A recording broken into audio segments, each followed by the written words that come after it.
Dear student, আগামীকাল তোমাদের ইতিহাস পরীক্ষা, হিস্ট্রি, ইতিহাসের বড় প্রশ্নের সাজেশন নিয়ে চলে এসেছি। কমন পাবেই। এই কটা প্রশ্নের মধ্যে থেকে তোমরা কিন্তু কমন পাবেই। ইতিহাসে কিন্তু 8 মানের একটা বড় প্রশ্ন তোমাদেরকে করতে হবে। সেই 8 মানের যে বড় প্রশ্ন, সেই প্রশ্ন আমি তোমাদের দেখিয়ে দিচ্ছি। আমি 7 থেকে 8টা প্রশ্ন দিচ্ছি, এর মধ্যে তোমরা কমন পাবেই।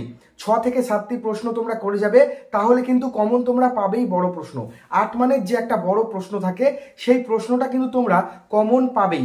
এছাড়াও কিন্তু ইতিহাসে তোমাদের বড় প্রশ্নের মধ্যে 4 মানের 6টা প্রশ্ন করতে হয়, 4 মানে 6টা করতে হয়। তার মধ্যেও কিন্তু তোমরা কমন পাবে। তো বন্ধুরা, ভিডিওটি তাড়াতাড়ি শেয়ার করো বন্ধুদের মাঝে, এবং আমাদের এই ক্যালকাটা টাইম চ্যানেলে নতুন হলে অবশ্যই সাবস্ক্রাইব করে দিও চ্যানেলটি। তাড়াতাড়ি সাবস্ক্রাইব করো, বন্ধুদের মাঝে প্রচুর শেয়ার করো।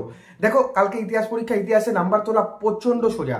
তার কারণ ইতিহাসে কিন্তু প্রথমেই 20টা এমসিকিউ থাকে, তারপর 16টা 1 মার্কের প্রশ্ন থাকে, এবং তার মধ্যে ক স্তম্ভ খ স্তম্ভ মেলানো থাকে, তারপর 11টি 2 মানের প্রশ্ন থাকে।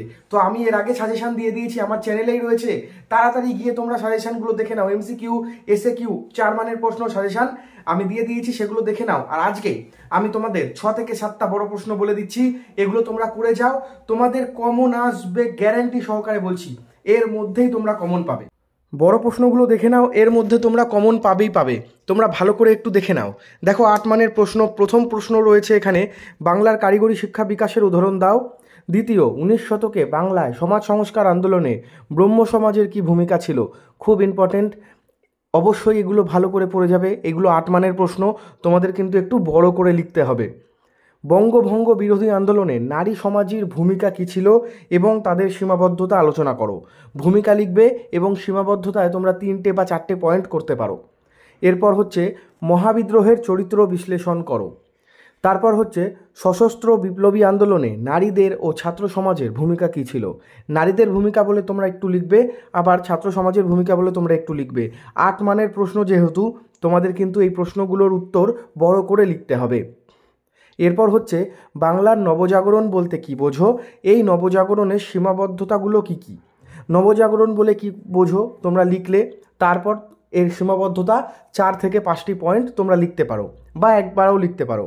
এরপর 7 নম্বর দেখো, ভারত ছাড়ো আন্দোলনে শ্রমিক শ্রেণীর ভূমিকা। ভারত ছাড়ো আন্দোলনে শ্রমিক শ্রেণীর ভূমিকা। এবং লাস্ট প্রশ্ন, 1855 খ্রিস্টাব্দে সাঁওতাল বিদ্রোহ কেন হয়েছিল। এই বিদ্রোহের গুরুত্ব ও ফলাফল আলোচনা করো।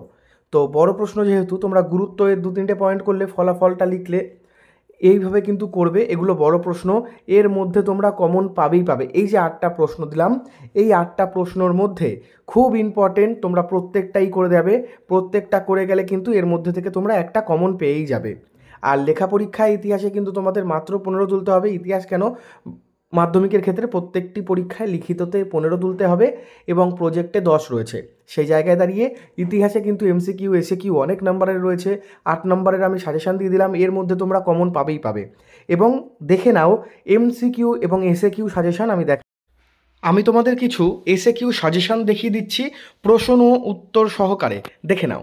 নতুন ইতিহাস প্রধান বিষয়বস্তু 1, 2, 3, 4, 5, 6, 7। দীনবন্ধু মিত্র কে ছিল, শ্রীরামপুত্র এই নামে কেন পরিচিত। আমি প্রশ্ন উত্তর দিয়ে দিচ্ছি, তোমরা একটু ভিডিও পজ করে দেখে নাও।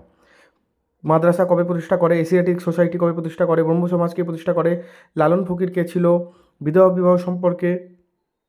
এবার দ্বিতীয় অধ্যায় থেকে দেখে নাও, সাঁওতাল বিদ্রোহ কারা নেতৃত্ব দেন, আদিবাসী কাদের দিকু বলতো।